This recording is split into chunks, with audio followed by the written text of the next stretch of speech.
Hi, Leslie. How are you? So this is a compare and contrast question. So you're going to make an argument about why things were similar and how things were different. The why and how are very important here. So your question, compare the cause and the outcomes of the American Revolution and the French Revolution. Identify two ways in which these revolutions were similar and two ways in which they were different. So everyone would answer this question differently, and I don't have the one pure answer, but I know where you could look. That's the job of a historian. We might not have all the answers, but we know where to look. So the first documents that you could look at are declarations.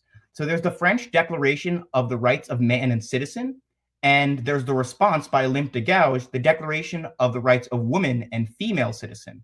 And these two documents contradict because they talk about all men, specifically men, being created equal and all men being entitled to the rights of liberty, fraternity, and equality.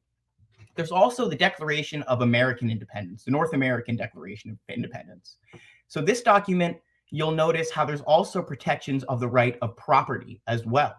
So these are big differences, whether who is allowed to own land, whether who is allowed to engage and live with their rights. Where do these rights come from? Like, these ideas just didn't come out of nowhere. These ideas come out from the Enlightenment. So recommended reading would be Voltaire, would be Baron de Montesquieu on the spirit of the laws, and Rousseau on the general will. These ideas are basically creation of a social contract, the creation of who gets to participate in society. Should it be just the kings and should it be top down, or should everyone be allowed to participate in society? Another influence and factor in both of these revolutions, and a cause of both of these revolutions, was the French and Indian War, also known as the 7 Years' War. In the French context, this war led to a lot of debt, and with debt comes taxes, and with taxes comes civil unrest. So the problem with taxes in France was they weren't given equally to everyone. There were 3 estates, if you may recall. The first and second estates were the nobility and the clergy, while the third estate was everyone else. And the third estate had to pick up all the slack on these taxes, and they were not happy about it. There was also the proclamation of 1763 in the American context, which basically said, do not go westwards of the Appalachian Mountains if you are a colonial settler, because we will not protect you. And that is the British saying that. So this sort of leads to arguments about who's allowed to go where, and arguments about who has freedom to expand westward.